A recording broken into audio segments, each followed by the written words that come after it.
Senhor, é bom demais estar em casa, é bom demais ter uma família da fé. Você pode fazer isso junto comigo agora? Olha aí para alguém, duas pessoas pelo menos, de um lado e de outro lado, e fala: é bom ser da sua família. Que bom que nós somos família, glória a Deus.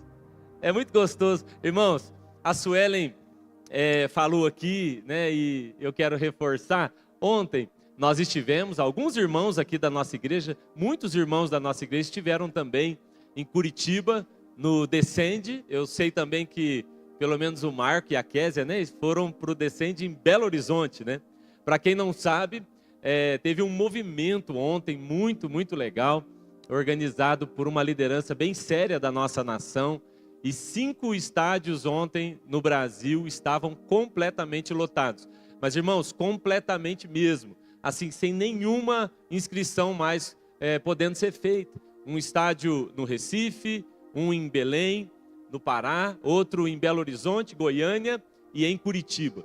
E nós tivemos com um grupo grande da Rede Zoe, lá em Curitiba, 50 mil pessoas adorando a Deus, das 10 da manhã até as 10 da noite, assim, irmãos, é maravilhoso. E sabe, uma altura ali, eu e Sueli ficamos bem em cima, na parte bem de cima, e vendo assim toda a arena ali lotada, porque ela estava cheia mesmo, e também o campo estava completamente cheio, lindo, aquela adoração, aquela coisa maravilhosa. Uma altura ali, eu já não estava nem prestando atenção mais no que estava acontecendo, e eu comecei a imaginar o céu. Eu comecei a pensar, aquela pessoa lá no meio do campo, eu não sei o nome dela, mas ela é meu irmão. Aquele cara lá é meu irmão. E no céu nós vamos estar num ajuntamento, ali eram só 50 mil pessoas, só 50 mil. Diz que no Brasil todo ontem foram mais de 250 mil pessoas reunidas adorando, de 10 da manhã às 10 da noite. Mas ainda é muito pouco, 250 mil é pouco. Você faz parte de uma família tão grande, que a Bíblia diz, de toda tribo, povos e raças. E nós estaremos no céu um dia adorando. Então, assim, se você ama Jesus, ama o céu, você vai precisar aprender a amar essa pessoa que está do seu lado aí, mesmo que seja meio difícil. Dá uma olhada para ela, às vezes é complicado te amar, mas como eu amo Jesus, eu amo o céu, eu vou te amar também, mesmo você sendo feinho, estranho, eu vou me esforçar para te amar, porque eu quero estar no céu, nesse ambiente de adoração. Irmãos, um dia nós estaremos lá. Suelen falou isso hoje. A gente estava no meio do almoço. Eu até pensei, ela vai acabar com o nosso almoço, porque de repente ela falou assim: você já pensou que lá no céu vai ser aquela multidão, mas lá no palco, que ali a gente ficava olhando para o palco, uma hora era um pastor, outro pastor, uma banda. Ela falou: mas já pensou que lá no lugar do palco vai ser ele? E eu falei: pronto, acabou até meu almoço agora, vou só chorar, nem vou conseguir comer mais. Vai chegar esse dia. Enquanto esse dia não chega, a gente vai adorando Ele aqui, em família, em comunidade, em congregação, em igreja, que é o corpo de Cristo aqui na terra. Amém, irmãos? Então, assim, com essa visão, olha para quem está do seu lado de novo e fala assim: não, eu estou muito feliz de estar do seu lado. Muito feliz. E no céu, nós vamos estar juntinho também, adorando a Deus. Aleluia. Deus é maravilhoso, irmãos. Deus é bom. Eu estou tão feliz. Estamos vivendo dias tão maravilhosos. Falei com alguns irmãos, né? Nós tivemos férias maravilhosas. Tivemos uns dias aí descansando. E Deus tem falado tanto ao nosso coração, mesmo no meio de tanta turbulência, né? Alguém falou: vocês conseguiram descansar? Quando a gente contou todos os episódios que foram acontecendo, menino internado, carro estragado, coisa que dá errado aqui, e nós falamos, e no meio disso tudo, Deus está falando tanto ao meu coração. Assim, eu terminei as férias, descansado, com saudade dos irmãos, mas sabe, eu estou com o meu bloquinho assim anotado, de tantas pregações, cada episódio que ia acontecendo, Deus falava ao meu coração, e eu estou assim pronto para repartir coisas do céu com o seu coração hoje. Amém? Você está pronto para ouvir o Senhor? Amém? Glória a Deus. Eu queria, antes de repartir texto bíblico, queria assim, louvar a Deus, porque hoje eu cheguei aqui, como tinha tempo que eu não entrava aqui também, eu cheguei aqui, não sei se você reparou, o piso está pintadinho, as coisas estão organizadas, à frente da igreja, e eu queria honrar a Deus, né? Honrando assim também a vida desses irmãos incansáveis que têm vindo aqui e arrumando essa igreja e melhor, e cada vez está melhor. Essa equipe de obras aqui da nossa igreja, né, Jacques, que tem trabalhado tanto. Queria pedir que você me ajudasse aplaudindo o Senhor pela vida desses homens que vêm aqui, incansáveis. E eu sei que essa semana eles vão continuar, porque eles, toda vez que tem incendiários, tem reforma na igreja, né? Tem aquela reforma bonita, parece a gente quando vai receber visita, né? Em casa, fica mais arrumado do que o normal. E a gente está arrumando tudo para receber esse povo que vem de fora e receber você também para o Congresso Incendiários. Obrigado, gente. Vocês que estão servindo aqui, ó, quem quiser ajudar, servir, procura aí o Anderson, procura aí a equipe, o Jackson pode te encaminhar também. Você pode ajudar o pessoal que está fazendo esse multirão. Amém?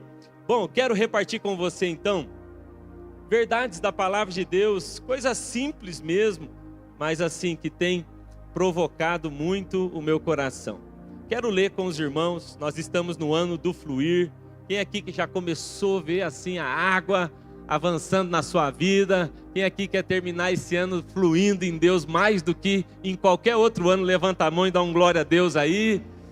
Amém. Eu estou assim muito empolgado com isso.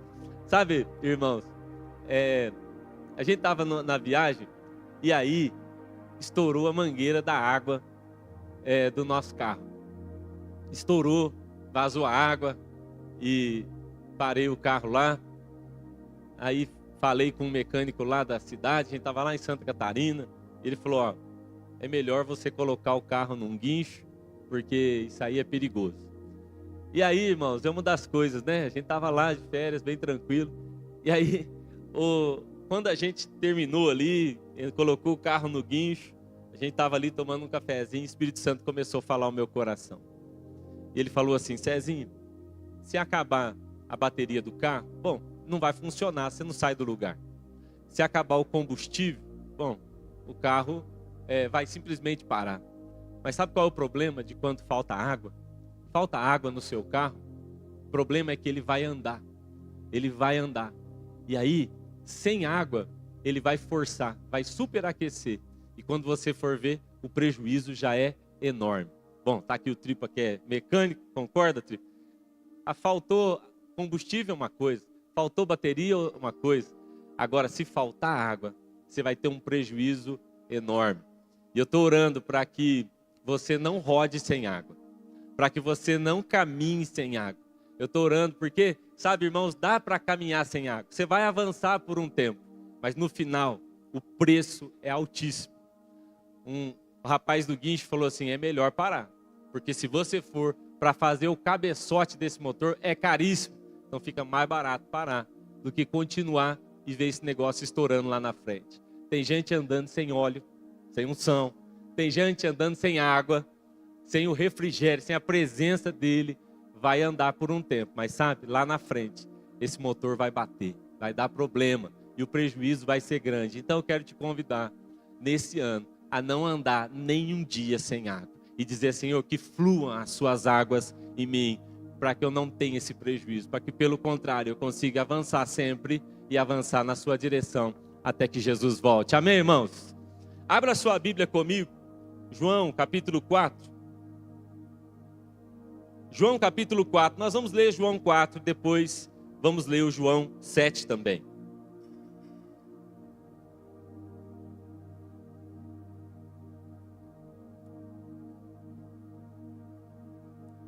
João 4, João 7 são textos que vão ser para nós base para esse ano, o ano do fluir.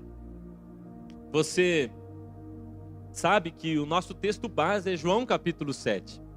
Mas João 4 nos dá assim uma base muito boa para a gente poder continuar aprendendo a respeito do fluir de Deus na nossa vida.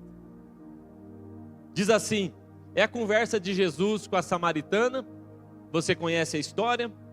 Ela se dá em volta de uma fonte, e agora no capítulo 4, no verso 13, tem ali uma frase, outra de Jesus, que eu quero reforçar aqui nessa noite, diz assim, E Jesus respondeu à mulher, lá no verso 13: qualquer que beber dessa água, volta a ter sede. Verso 14: mas aquele que beber da água que eu lhe der, nunca mais terá sede. Porque a água que eu lhe der, se fará nele uma fonte de água a jorrar para a vida eterna. Amém? Jesus faz um paralelo aqui, ele diz, olha, essa água aí, quem bebe, volta a ter sede. Mas tem uma água, que quando eu dou, ela transforma a pessoa, de consumidor a fornecedor. Ele não agora só está atrás mais de beber água, ele agora se transforma numa fonte. Dentro dele é instalada uma fonte que jorra e jorra para a vida eterna. Ainda em João, você está com a sua Bíblia de papel na mão? Irmão, nós estamos na campanha, traga a sua Bíblia de papel. Cadê? Quem trouxe Bíblia de papel, levanta a mão. Dá uma olhada para quem é Nutella aí do seu lado. Não trouxe a de papel. Isso. Nós somos raiz, né? Ó, a campanha é traga a sua Bíblia de papel, tá bom? Venha com ela. Rabisca a sua Bíblia bem. Lá atrás hoje, a hora que terminar o culto, você vai poder passar lá e pegar o seu plano de leitura, né, Adri? Lá atrás você pode pegar o seu plano de leitura da Bíblia de papel. Combinado? Bom, você leu João 4 comigo, é só virar um pouquinho as páginas da sua Bíblia e você vai chegar em João capítulo 7. Esse é o texto base para o ano do fluir. Então, João capítulo 7, verso 37, ele diz assim, ó. E no último dia, é importante isso aqui, é o último dia de uma grande festa. Jesus chegou no primeiro, mas ele esperou até o último para falar. Ele não falou nada do dia 1 até o dia 7. Mas no dia 7, no último dia, o grande dia da festa, Jesus pôs-se em pé e clamou dizendo, se alguém tem sede, venha a mim e beba. Quem crê em mim, como diz a Escritura, do seu interior fluirão rios de água viva. No verso 39, ele vai dizer que ele falou isso para aqueles que haveriam de receber o Espírito Santo, porque ele ainda não tinha sido dado, porque Jesus ainda não tinha sido glorificado. Só até aqui. Vamos orar de novo? Feche os seus olhos, por favor, ore comigo. Peça ao Espírito Santo que fale com você. Peça ao Espírito Santo que ministre o seu coração aqui nessa noite. Se você der hoje um espacinho para Ele, se você mesmo abrir o seu coração aqui hoje, permitir que Ele fale ao seu coração, é muito além das palavras de um pastor, é muito além de uma reunião qualquer, nós estamos na presença dEle, é Ele quem está aqui, é a palavra dEle, é o testamento do Filho dEle. Então, se abra para essa ação do Espírito Santo aqui hoje. Nós oramos, Pai, em nome de Jesus, pedindo que toda e qualquer outra voz cesse agora e que a gente ouça a sua voz como som de muitas águas e fale ao nosso coração de maneira nítida e clara, com poder, com autoridade.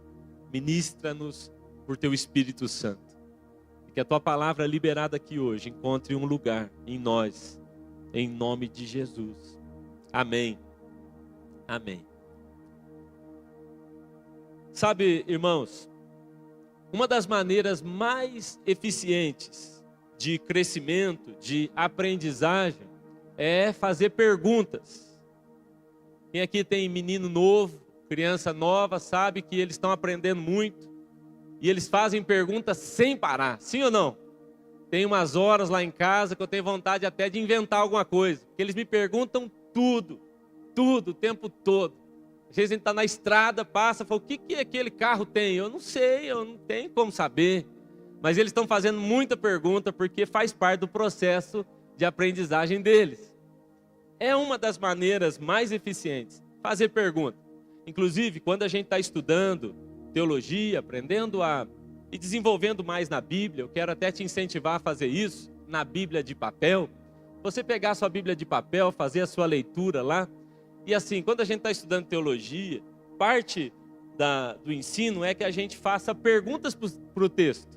Você lê o texto e pergunta, olha, quem é que escreveu esse texto? Quem é o autor?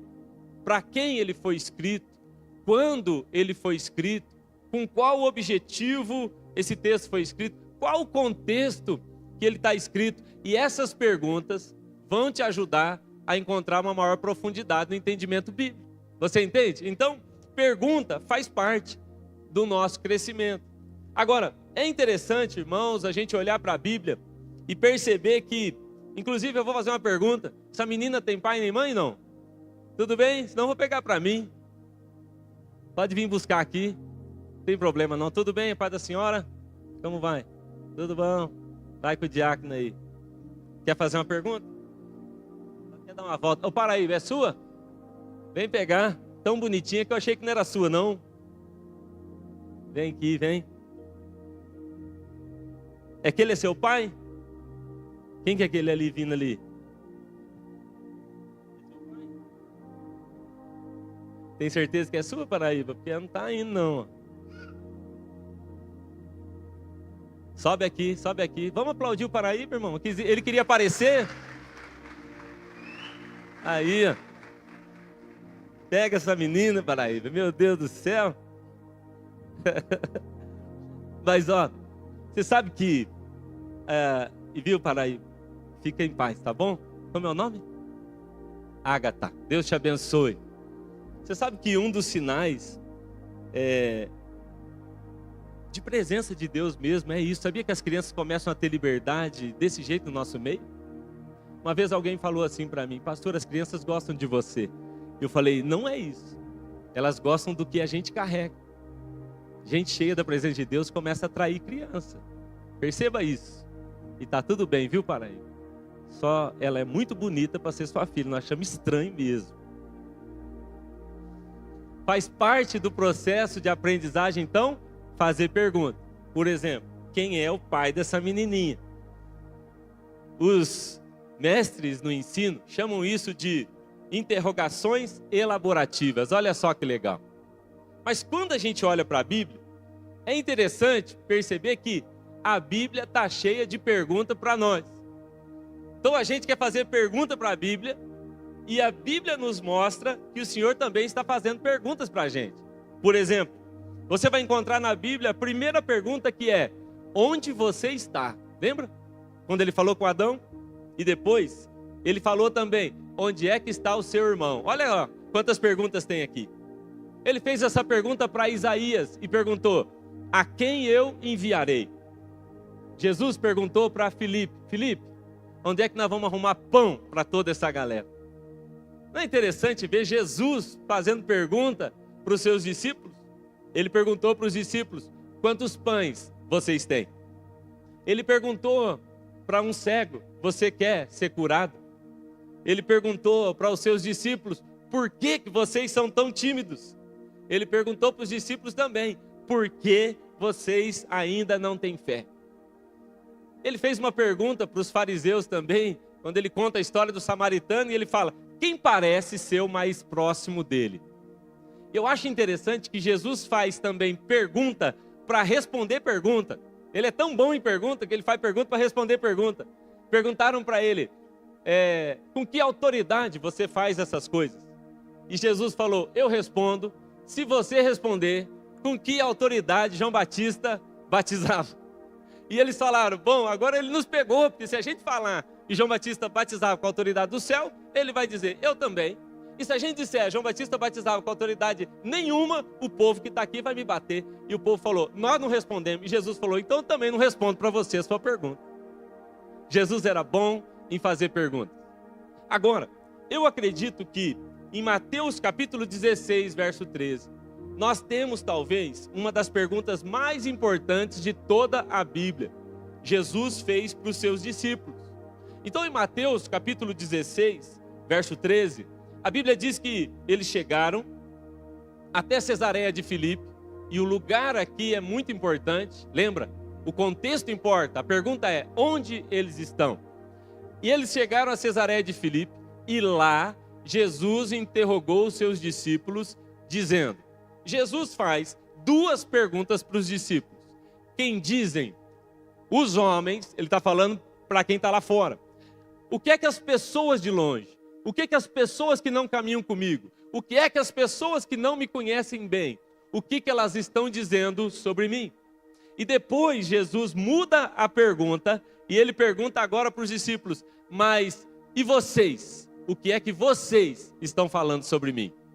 E aqui, irmãos, nós temos talvez uma das perguntas mais importantes de toda a Bíblia, por algumas razões. Primeira, eu vou te dar 4 razões. Primeira razão, porque essa pergunta é tão importante. Primeiro, porque Jesus está nos ensinando que nós temos que manifestar Cristo nos piores ambientes. Jesus faz essa pergunta, ele está perguntando: o que você pensa sobre mim? Quem sou eu para você? Quem Cristo é na sua vida? E ele não pergunta isso quando as coisas vão tudo bem. Ele não fez essa pergunta no Monte das Bem-aventuranças. Ou ele não fez essa pergunta quando estava sobrando pão, quando eles tinham... Não, ele faz essa pergunta no pior ambiente que existia. Eu já ensinei isso aqui para os irmãos, vou reforçar. Cesareia de Filipe é um lugar que tem uma gruta chamada Porta do Inferno. E nessa gruta, que existe até hoje, lá é feito todo tipo de sacrifício e adoração a demônios. Então Jesus pega os seus discípulos e leva eles para o pior ambiente, no pior lugar, no pior cenário, para dizer: é aqui que você precisa responder quem eu sou. Responder quem Cristo é aqui na igreja é moleza. Jesus é maravilhoso. Aqui na igreja, qualquer um faz isso. Responder que Jesus é tudo na minha vida, na célula, durante o louvor, com a mão levantada, é moleza. Eu quero ver a gente responder quem Cristo é lá na universidade, no meio de toda aquela bagunça e ideologia complicada. A gente vai ter que responder. Jesus está nos ensinando. Ele fala: eu quero que vocês respondam quem eu sou, não na sinagoga, não lá em Betânia, não no jardim. Respondam quem eu sou, no pior ambiente possível. Jesus está nos ensinando algo. Nós vamos ter que responder quem Ele é, em ambientes que a gente não queria responder quem Ele é. Na hora do luto, na hora da crise. Sabe, a segunda razão aqui, porque essa pergunta é tão importante, é porque ela nos ajuda a entender que Cristo continua o mesmo. Jesus estava falando para eles: olha, eu trouxe vocês para o pior cenário, vocês estão vendo gente sacrificar, está uma bagunça, está cheio de demônio ali debaixo, a porta do inferno fica logo ali. Por que Jesus levou eles lá? E ele falou: quem eu sou para você? Quem eu sou para vocês? Sabe por quê? Ele estava querendo ensinar para aquelas pessoas: eu não mudo, ainda que tudo à volta esteja despencando. Você está olhando aqui à volta, tem demônio, tem crise, o povo está sacrificando, aqueles estão se desviando, mas olha para mim e veja se eu mudei. Sabe, irmãos, nós seremos testados. Ouça o que eu estou dizendo: a sua fé será colocada à prova. Porque é fácil responder quem Cristo é quando o dinheiro está na conta, quando a enfermidade não chegou, quando tudo vai bem. A gente diz: Ele é maravilhoso, Ele é o Rafá, Ele é o Jirê, Ele é aquilo, Ele é maravilhoso. Mas, e quando você ora e nada acontece? E quando é o seu filho que está agora numa enfermidade terrível? E quando é na sua casa? E quando as circunstâncias são assim desfavoráveis? E quando você está sofrendo injustiça? Nessa hora, a gente vai ter que responder quem Cristo é. E Jesus está ensinando para eles: eu continuo mesmo no meio da sua crise. Quando Pedro fala: tu és o Cristo, o Filho de Deus, ele está dizendo: é isso que eu queria ouvir. Sabe, irmãos, vão ter horas nas nossas vidas que a gente vai querer dizer assim: o Senhor desapareceu na minha dor. Satanás vai nos tentar a dizer: ele não ligou para a nossa crise, ele nem deu atenção para a nossa oração. Essa vai ser a tentação. Sabe qual é a postura de todo crente maduro e bíblico? Vai ser no pior momento dizer: tu és o Cristo, Filho de Deus, eu sei quem é o Senhor. No Senhor não há mudança nem sombra de variação. O Senhor é o mesmo ontem e será assim para sempre. Jesus está ensinando eles no meio da sua crise, lá em Cesareia de Filipe: eu não mudei. Outra razão é que o nosso propósito, guarde isso. A pergunta aqui é muito importante porque Jesus está nos ensinando que o nosso propósito, nosso chamado, nosso ministério, a nossa vida com Deus, é determinada pela revelação que temos de quem Cristo é. Ele diz o seguinte: você sabe quem eu sou? Depois que ele fala, tu és o Cristo, o Filho do Deus vivo, ele fala, então, sobre essa revelação, eu agora edifico a minha igreja. E as portas do inferno não podem resistir à minha igreja. Olha o que ele está dizendo: se você ficar sobre essa revelação, se você sabe quem eu sou, então você vai prosperar no seu propósito. Nada vai poder te parar, o inferno inteiro não poderá te parar, desde que você tenha uma revelação profunda de quem eu sou. A revelação de quem Cristo é vai sustentar o propósito, o ministério dele na nossa vida. Quem está entendendo, diga amém. Bom, mas tem um quarto motivo e é sobre esse que eu quero falar. A quarta razão por que essa pergunta é tão importante é porque Jesus nos ensina aqui que a nossa posição determina a nossa revelação. O que isso quer dizer? Diga comigo: minha posição define a minha revelação. Então olhe para quem está do seu lado e fala: quem Cristo é para você? Pergunta para ela. Então perceba, Jesus faz duas perguntas. Por que ele faz duas perguntas? Porque existem duas revelações aqui, diferentes. A primeira revelação é de quem está longe, porque a posição define a revelação. Então ele fala assim: ei, fala para mim, o que os homens, olha o que ele está fazendo, ele está apontando, ele está com os seus discípulos que andam com ele, pertinho dele, e ele fala assim: tá, vocês estão aqui, mas o que as pessoas que estão lá, as que estão longe, os homens, os outros, aqueles que não caminham comigo lá fora, o que eles estão falando de mim? Aí eles respondem, uns dizem que o Senhor é Jeremias, João Batista, o Senhor é um dos profetas, estão falando em um monte de coisa. Ele fala assim: normal, porque quem está longe de mim tem um tipo de revelação. Agora, quem está perto de mim tem outra revelação, e eu quero saber como é que vocês estão me vendo. Você percebe, irmãos, que nós vamos receber revelação de Deus dependendo e a partir da posição que estamos dele. Então Deus pode ficar muito ruim para você se você estiver muito longe dele, mas ele vai ficando cada vez mais maravilhoso, majestoso, à medida que a gente se aproxima dele. Suelen repete isso lá em casa toda vez. Ela fala: Jesus é apaixonante. Só não se apaixona quem está longe. Quanto mais perto dele você está, mais perto você quer ficar, maiores são as suas revelações, mais profundo você vai se tornando nele, mas a sua revelação depende da sua posição. E ouça isso, irmãos, eu quero fazer uma afirmação aqui muito importante que a gente vai seguir aqui o ano inteiro. O fluir de Deus na nossa vida depende da revelação que temos de Cristo na nossa vida. O quanto vamos fluir de Deus nesse ano, o quanto vamos fluir em Deus, em Cristo, depende da revelação que temos dele. Se a sua revelação é pequena, o seu fluir será pequeno. Se a sua revelação é limitada, o fluir vai ser super limitado. Mas sabe, se a sua revelação está sendo cada dia mais profunda, eu quero saber quem Cristo é, eu quero mais dele, não é sobre o que ele faz, é sobre quem ele é. Eu estou na busca, eu estou perseguindo saber quem ele é cada dia mais. Então, o fluir na sua vida vai ser cada dia mais poderoso. Então Jesus faz essa pergunta e ele quer ouvir respostas. Então preste atenção, Jesus não faz nenhuma pergunta que ele não queira ouvir uma resposta. E essa pergunta bíblica que ele fez para os discípulos: quem eu sou para vocês? Lá fora eu sei o que estão falando. As pessoas que trabalham com você, que não me conhecem, eu sei o que eles estão falando. Mas olha, eu quero saber de você. Você está mesmo me conhecendo? Você vem no culto sempre? Você está andando comigo? Você está me vendo multiplicar pão? Você vem na célula? Você já fez encontro? Você já é líder, pastor? Mas eu ainda quero saber, qual revelação você tem de mim? Que às vezes você pode estar enganado. Tudo que você sabe é algo que a religião te apresentou. Jesus, ele é intencional com os seus discípulos fazendo essa pergunta. Quem é Jesus para você? Olha aqui para mim. Quem é Jesus para você? Na Bíblia tem entre 300 e 400 profecias sobre Jesus. Eu não sei se você sabe, mas a gente vai encontrar na Bíblia mais de 200 nomes para Jesus, para Deus.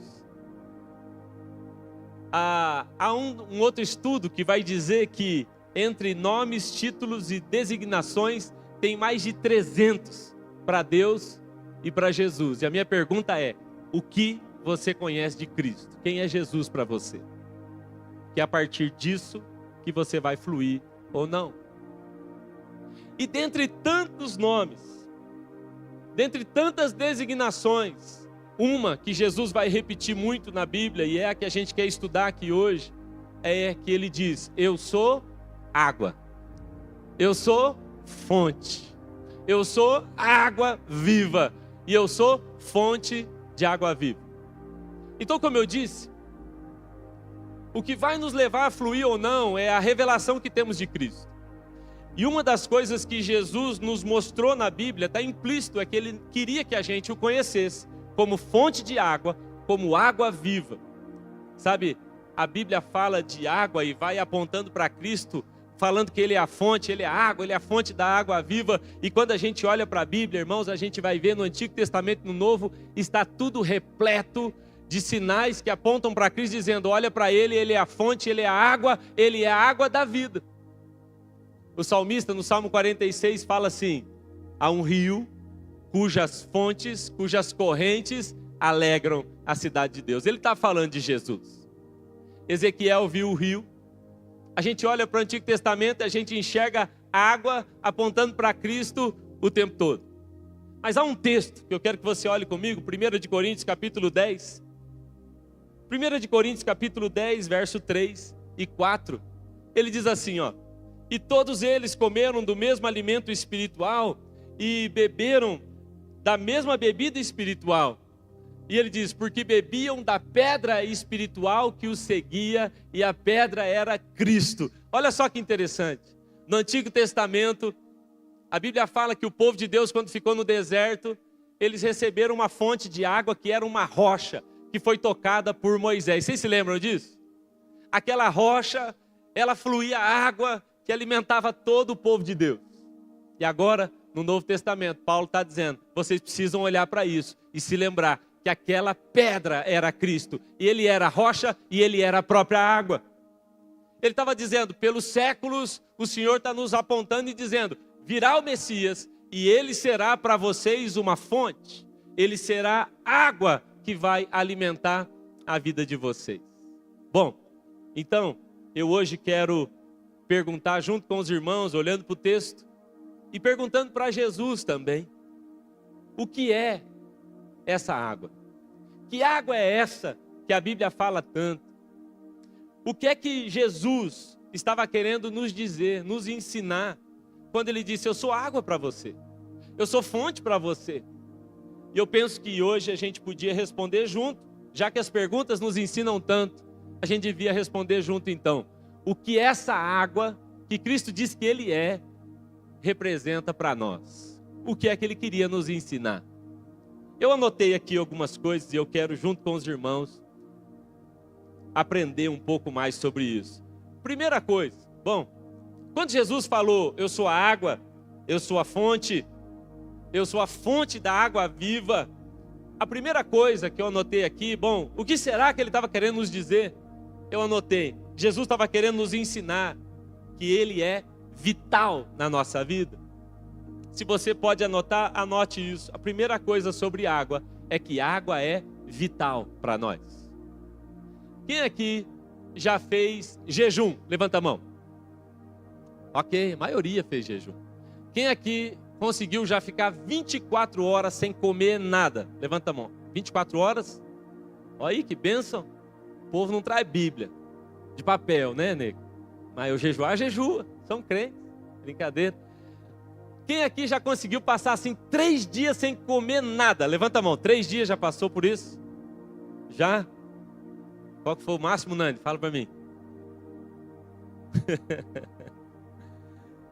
3 dias. Ó, teve uma vez aí que nós fizemos um jejum juntos, 21 dias. Vocês se lembram? Alguns me acompanharam, ficamos 21 dias sem comer. Agora, sabe, a gente está vendo o pastor Luciano Subirá divulgando, ensinando a gente aí a fazer jejuns. Ele já fez jejuns de 40 dias e ele fez várias vezes jejuns de 40 dias. Existe um homem aí que diz que é o recordista, não sei, mas que ele fez 80 dias de jejum, até proibiram ele. Você vai conseguir passar aí 3 dias sem comer, sem fazer muito esforço, viu, irmão? No começo é mais difícil. Você vai conseguir ficar, talvez, como a gente fez, 21 dias sem comer nada. Você consegue aí, talvez, 40 dias. A Bíblia fala, 40 dias. Jesus fez isso, Moisés fez, sem comer nada. Mas você não vai conseguir passar esse tempo todo sem beber água. É interessante, irmãos, como a água, no sentido bíblico, ela fala de uma vitalidade. Você vai morrer, você vai desidratar, você vai ter problema. Suelen estava me contando de uma criança que acho que um mês atrás, 2 meses atrás, nós ficamos sabendo de uma criança, ela estava com sintomas bem ruins, terríveis, e os pais estavam investigando para saber o que era. E os sintomas iam agravando e levaram no médico. O médico falou: essa criança está desidratada. Faltava só água para ela. Só faltava dar água e ia resolver.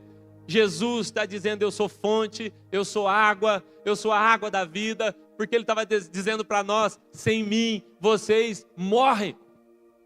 Não tem como viver longe de mim. Talvez você vai passar um tempo maior sem comer, mas poucos dias sem tomar água vai acabar com a sua vida.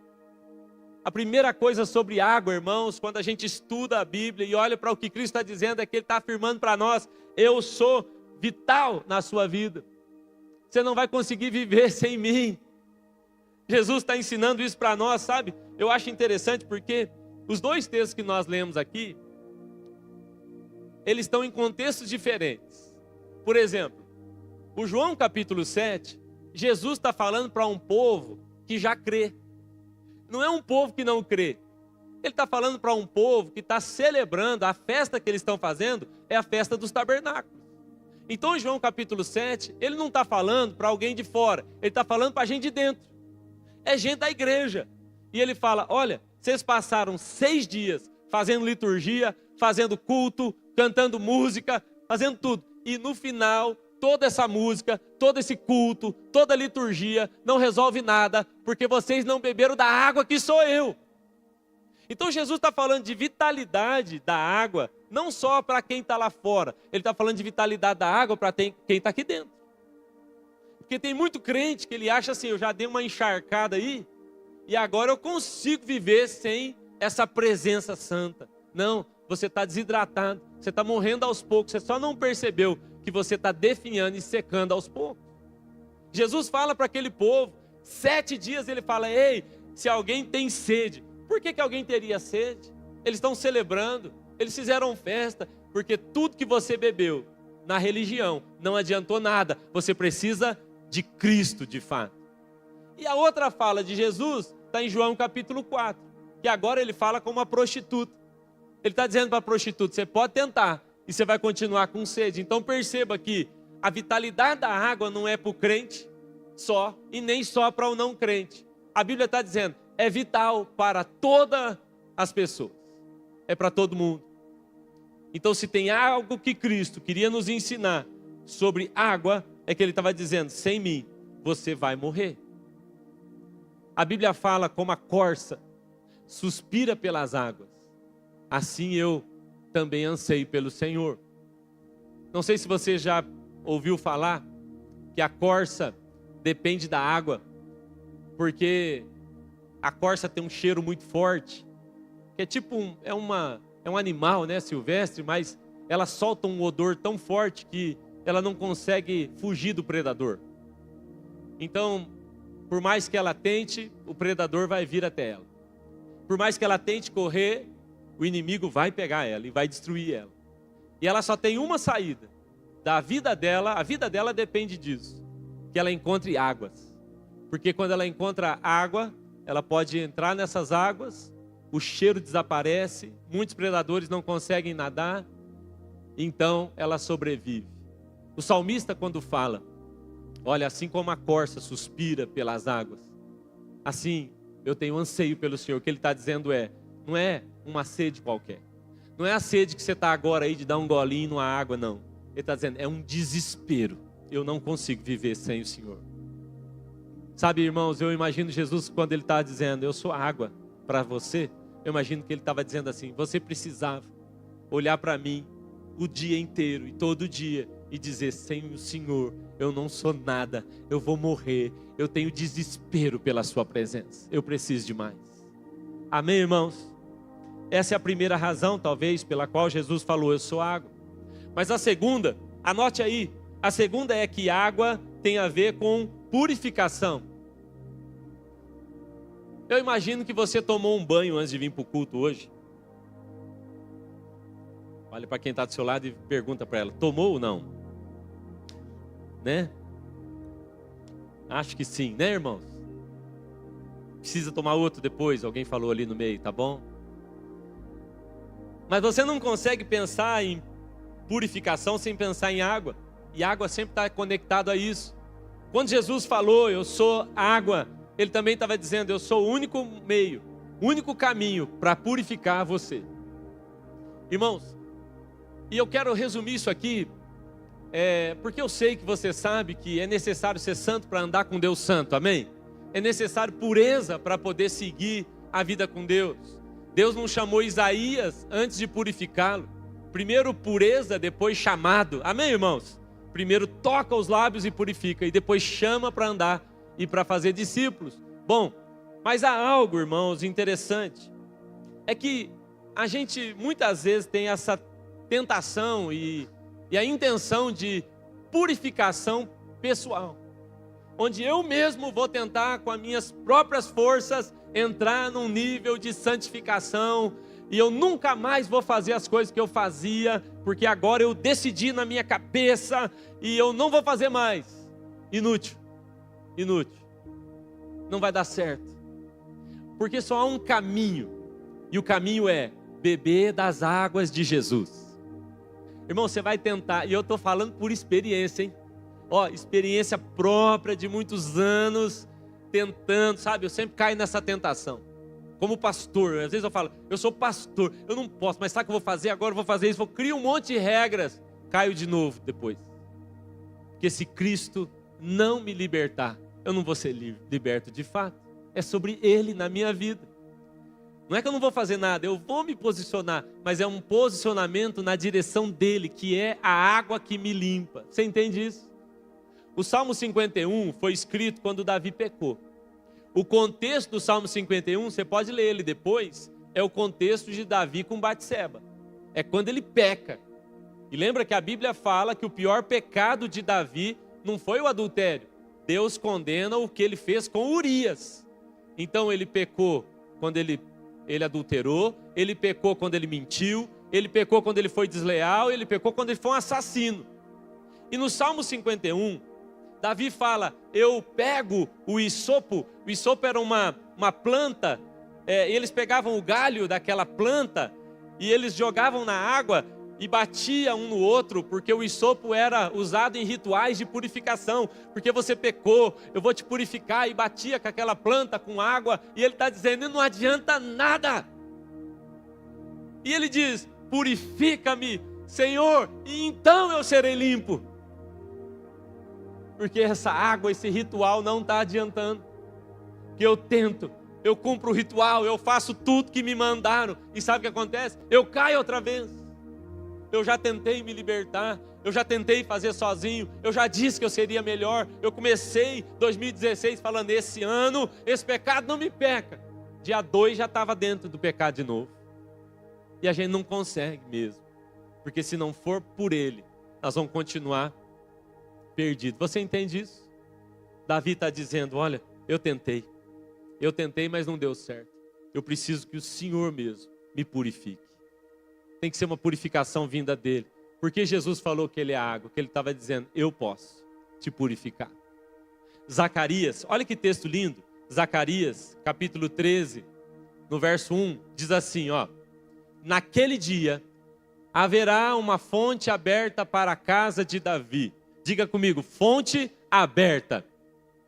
Olha o que ele está dizendo, é uma promessa: haverá uma fonte aberta para a casa de Davi e para os habitantes de Jerusalém, e contra o pecado e contra a impureza. A minha tradução, ela diz assim: essa fonte estará aberta para remover pecado e a impureza do seu povo. Você pode ser liberto hoje de um vício. Você pode ser liberto hoje de um pecado que te acompanha há muito tempo. Você pode ser liberto hoje de coisas na sua mente que assim te seguem e você fala, eu não consigo me libertar. Eu já tentei de tudo. Você pode ser liberto hoje. Simplesmente pelas águas de Jesus. Sabe, irmãos, é sobre a gente se humilhar. A Bíblia fala que para entrar na presença dele tinha uma pia de bronze. E a pessoa se lavava, se lavava. Não era sobre me lavar fora dele, era me lavar nele. E aí nele, me enchendo da palavra, me enchendo dele, me esforçando para estar nele. Então, eu de fato sou limpo. É o que Davi falou. Amém? Bom, por isso que a gente faz o batismo com água, né? O batismo na água sinaliza uma vida velha ficou para trás e agora em Cristo eu tenho uma vida santificada. Em terceiro lugar, a água que Jesus fala aqui é uma água viva. Sabe, irmãos, você sabe o que significa água viva? Eu fui até procurar entender mais, porque eu pensava, deve ter algum contexto especial na Bíblia, né? Deve ter a água morta, se tem a viva, tem a morta, vamos ver o que é. Mas não tem. Água viva simplesmente é água corrente, só isso. Então eles consideravam a água parada, água morta. Por quê? A água parada contamina, ela começa a ter os seus problemas. Então a água parada não era chamada de água viva, a retida, aquela que estava ali. Eles consideravam a água viva apenas a que corria. Então se tinha correnteza, se era um rio que corria, era chamado de água viva. E é interessante que Jesus não fala que ele é água. Ele diz, eu sou água viva. Você vai encontrar a declaração em Apocalipse falando, ele é a fonte da água viva. E o que a Bíblia está nos ensinando, irmãos, quando Jesus fala, eu sou água e é viva, o que ele está dizendo é dinâmico. É dinâmico. Preste atenção. A gente estava numa reunião com os pastores, até acho que foi a pastora Nega que falou isso, que é um princípio da filosofia, acho que ela falou assim, que você nunca consegue mergulhar no mesmo rio duas vezes, né? Porque se você mergulha uma vez, quando você vai mergulhar de novo, se é um rio, já é outro rio, a água já passou, já é outro rio. E você também é diferente, então você nunca consegue mergulhar no mesmo rio duas vezes. Quando Jesus fala, eu sou água viva, ele está dizendo, você precisa entender que o meu reino e as minhas coisas são dinâmicas. E aquilo que você sabia sobre mim já ficou para trás, porque eu já tenho algo novo para você de novo. Porque, irmão, se a gente espera conhecer Jesus de domingo em domingo, nós estamos perdidos. A gente tem a oportunidade de colher hoje aqui e comer junto, na mesa, em família. Olha que refeição boa que Deus preparou para nós. Aleluia!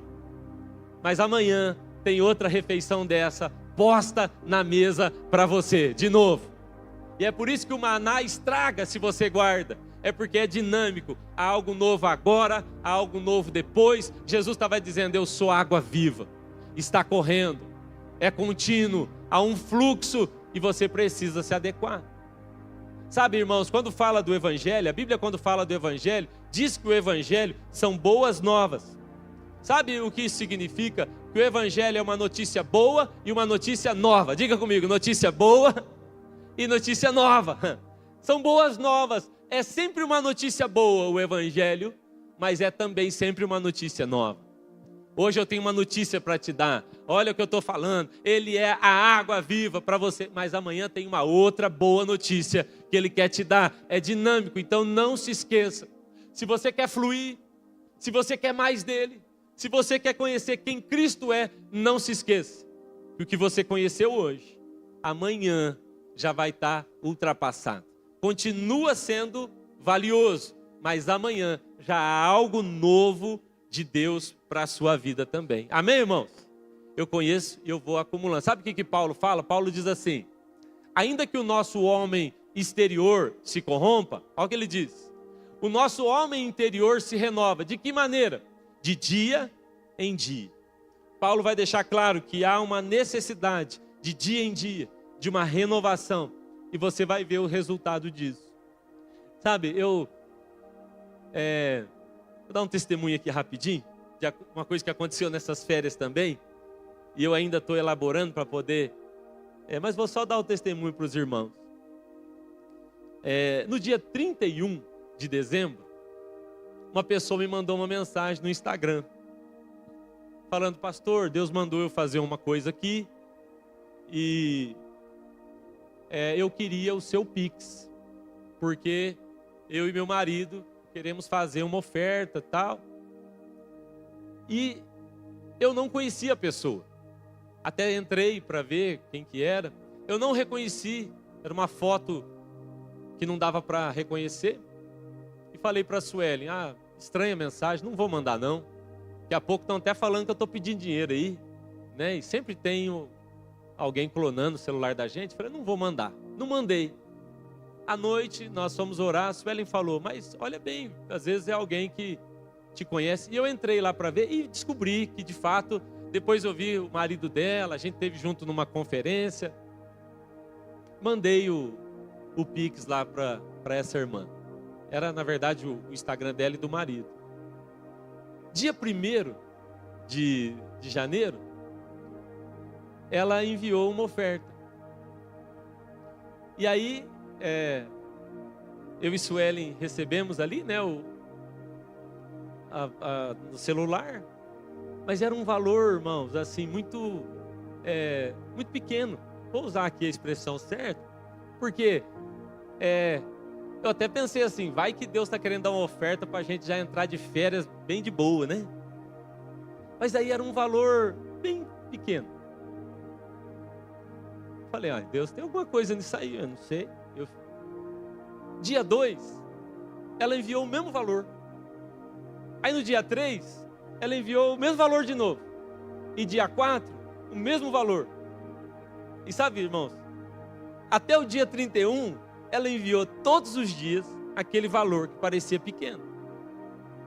Só que no final de um mês, se alguém tivesse me falado: você prefere o valor pequeno que ela está dando, sem saber se vai ter de novo, ou prefere assim um valor X maior, eu talvez dissesse: prefiro o maior, vai fazer mais diferença agora. Só que no final, e eu não sei se ela vai parar, mas assim, de pouquinho em pouquinho, irmãos, aí a gente olhava e dizia: olha só, que bênção que está acontecendo.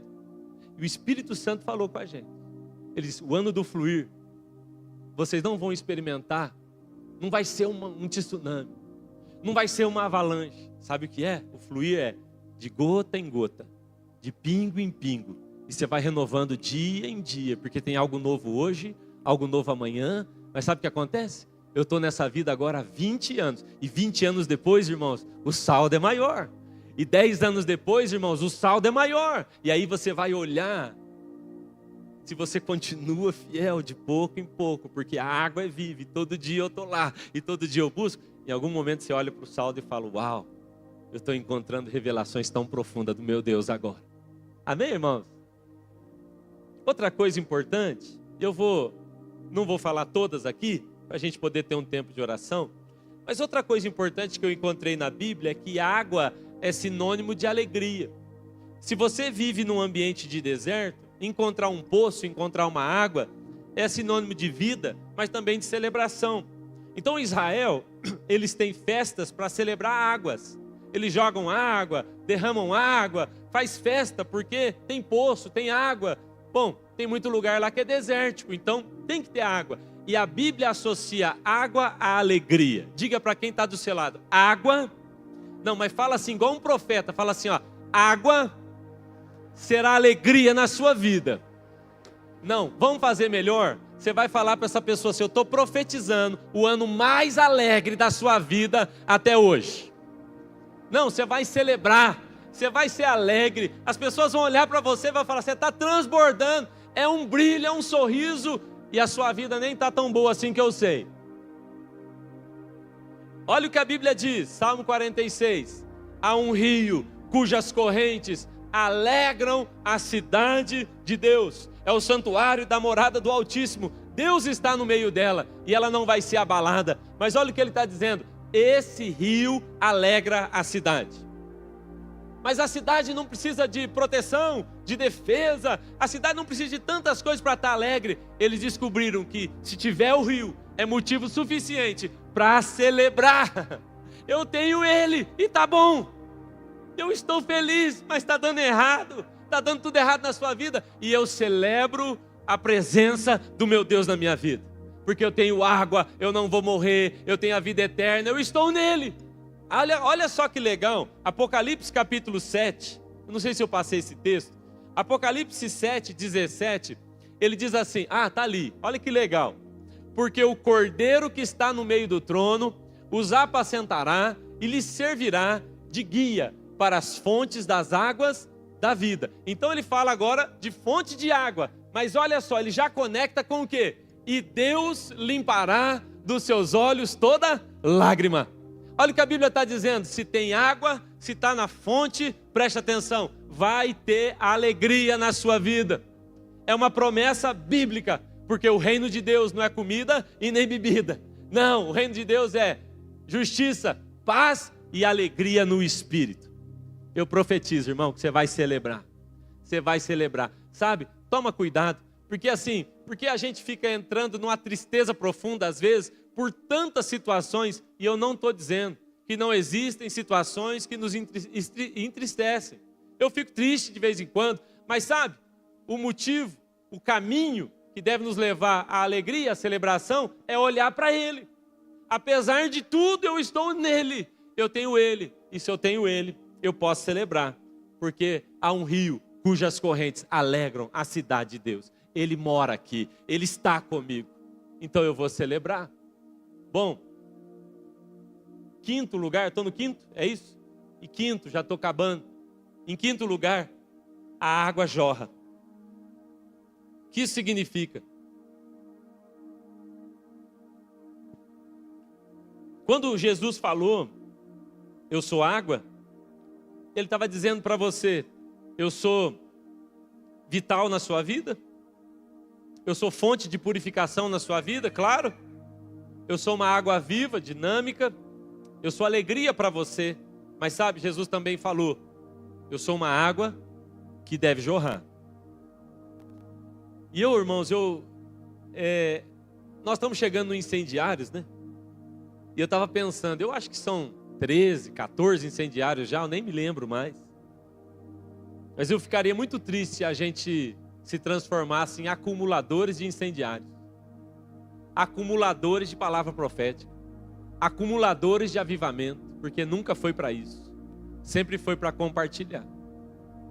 Uma das coisas mais tristes que pode ter na vida de um crente é o crente que nunca levou alguém a Cristo.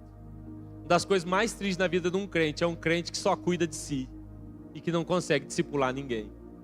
É o crente que não consegue transbordar, que decidiu que Cristo nele é para ficar ali estancado. Nunca foi isso. Nunca foi poço, sempre foi uma fonte a jorrar. A Bíblia está dizendo, então do seu interior fluirão. É um negócio que está em você, mas assim, passa de você, está tocando todo mundo que está próximo de você. É interessante, irmãos, João capítulo 4, o texto que a gente vai encontrar na conversa de Jesus com a samaritana, a gente encontra assim, Jesus estava no poço, o poço de Jacó, aí muda para a fonte, e a gente vai encontrar essa palavra sendo repetida 6 vezes. Só que, escuta isso, o texto original, a palavra não varia.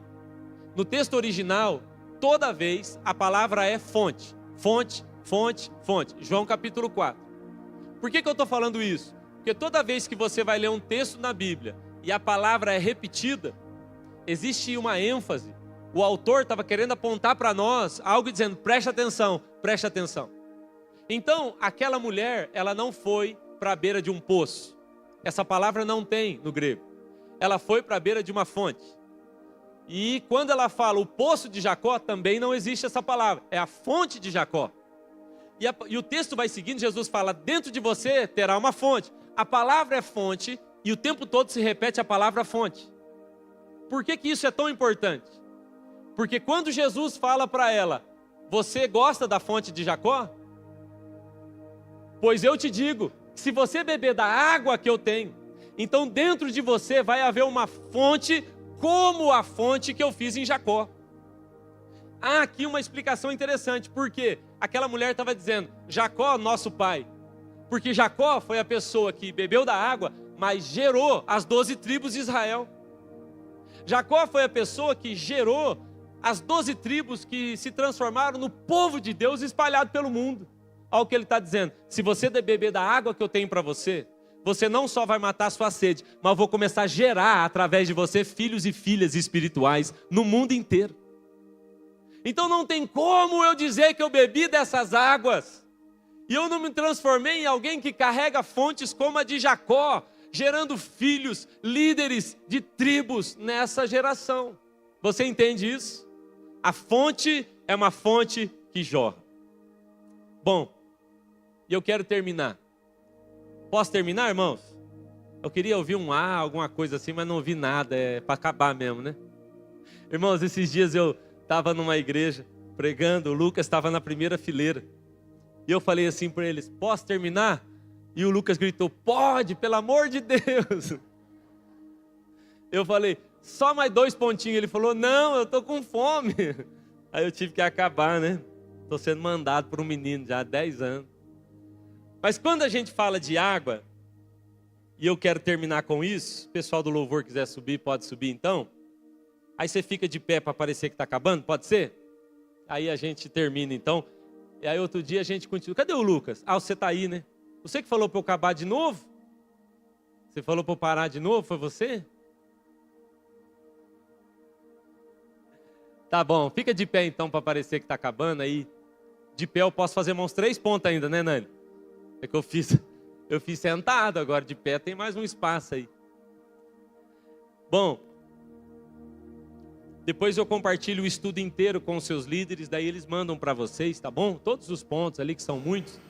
Mas eu quero terminar, e eu vou terminar hoje do jeito que a gente vai começar domingo que vem, ok?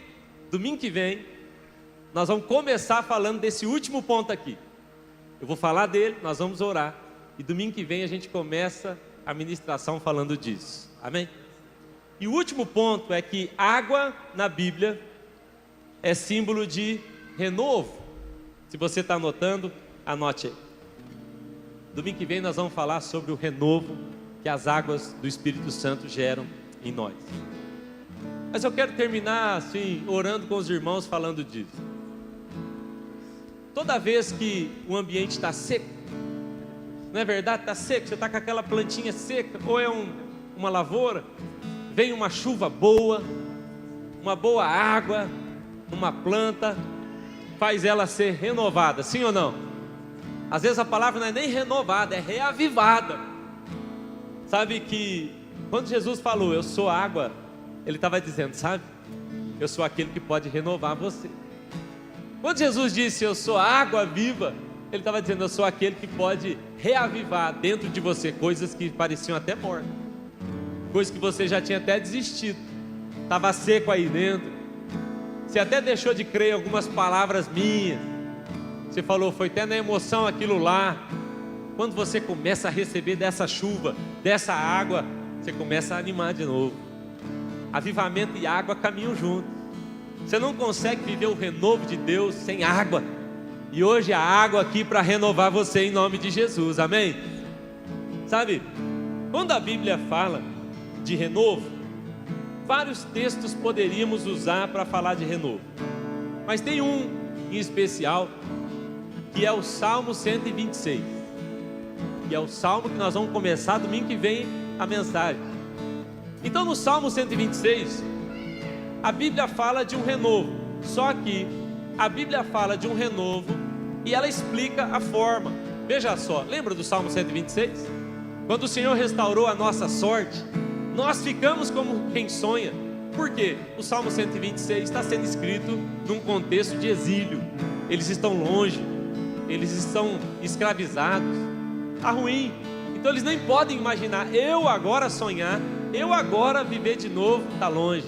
Mas ele diz, bom, apesar disso eu estou lançando semente, chorando.